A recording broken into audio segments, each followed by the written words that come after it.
All right, everyone, in today's video, I have some good news and I have some bad news. I'm going to start with the bad news first, rip that Band-Aid off, and we're going to finish off with the good news because I think we could all use that right now. And the good news today is, I think, really good news. So the bad news, we have a bunch of inflows, 300 or just short of $300 million of inflows going to buy the dip of Bitcoin. Why is this bad? Because these people thought they were buying Bitcoin, or they think that they're, participating in the whole Bitcoin movement, but no, they are buying Blackrock's ETF, the iShares, or at least Blackrock's saw an inflow of like 180 million. So more than half of the ETF inflows on Monday went to Blackrock. So if you know someone who is thinking that they're buying the dip, and instead they're buying an ETF filtered through Blackrock, they're purchasing a product from Blackrock, they're not purchasing Bitcoin, go ahead and remind them that a Bitcoin ETF is not Bitcoin. And if they want to explore more, please suggest that they check out this channel and maybe hit subscribe. We have more bad news. The truth comes out sooner or later how decentralized a platform is. And unfortunately, this time we're talking about Paxful.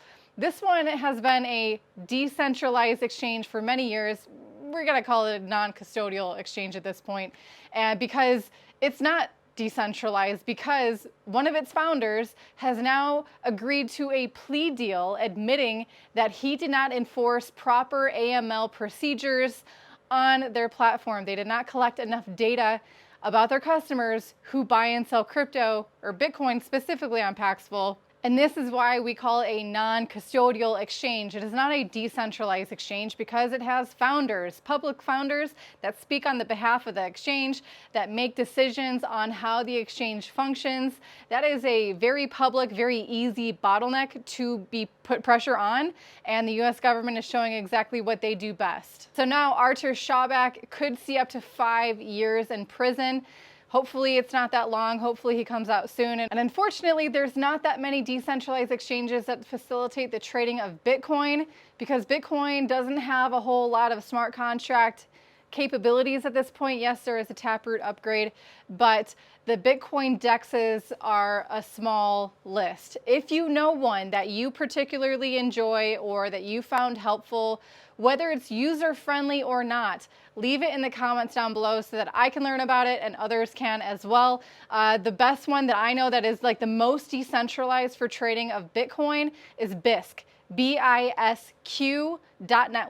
Check it out. It's not user-friendly, but it is properly decentralized. Now we're shifting a little bit towards better news. If you guys remember last year in July when the multi-chain hack happened, there was about $210 million worth of crypto stolen, with the Fantom network having a huge loss in that. Well, the Fantom network has approached Singapore High Court and trying to sue multi-chain and its founder for getting the funds back. How are they able to do this? Well, Fantom is probably a little bit centralized, whoever is representing them. Definitely something to take note of.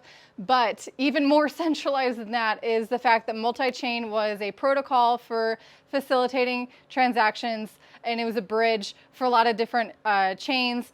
This protocol, multi-chain, was controlled by one person whose account was hacked, and that's how this ultimate hack happened. There was not a lot of security happening at all for the amount of money flowing through this bridge. So the good news is that the Singapore High Court has determined that the Fantom Foundation deserves to be paid some funds back from this hack, even though of the 210 million, Fantom is claiming that their platform saw about a third of that was their losses.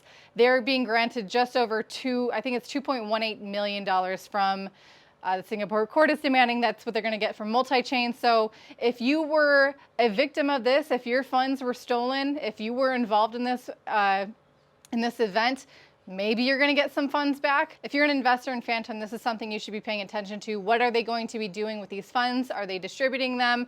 Are they sending them to their treasury? What's the plan? Now let's move on to the best news of the day.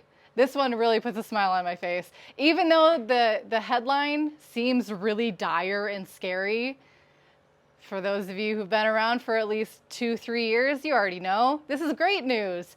JP Morgan says that the peak of Bitcoin already happened. that we're not going to see more higher levels of Bitcoin. They're saying that what happened before the halving was it.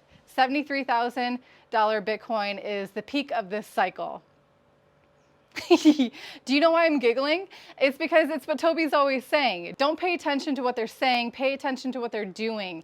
And historically, whenever JP Morgan says something about Bitcoin, they're doing the polar opposite. So if they're saying that the top is in and you might as well be selling your Bitcoin because it's not going to get any higher than this, it's because they want to buy it. They want to buy cheaper Bitcoin. It's what Toby was saying last week in so many of those videos with Dave Portnoy, with Peter Thiel, and so many other entities seemingly very bearish. It's because they want cheaper prices. If you think that if what you say in the media can sway the price of Bitcoin and you want to buy more because you're not satisfied with your holdings, for example, Peter Thiel dumped a bunch of his Bitcoin years ago, and he probably wants to buy back because now he's seeing institutions flooding in and taking up the supply. He's seeing countries, he's seeing corporations around the world putting Bitcoin on their balance sheets.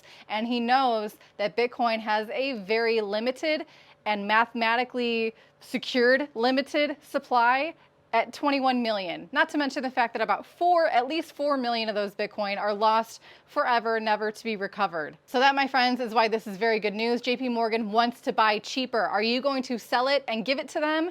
Or are you going to read it for what it is and understand that there's a lot of people bullish and want to get their hands on Bitcoin, and that's going to do a lot for its price? But what I'm even more bullish on is it does a lot for exposure of Bitcoin to those who have yet to be introduced. A lot of people start off by speculating on the price, and then if they're lucky, they find that rabbit hole, they start peeking in, and they learn a lot of cool things about why Bitcoin was created. That, my friends, is why I make videos every single day. It's why Toby and I make videos every single day. We're incredibly passionate about this, and we want to do our best to make a proper introduction for cryptocurrencies, why they exist, why you need them. Anyway, thank you so much for watching. Hit like and subscribe. See you later.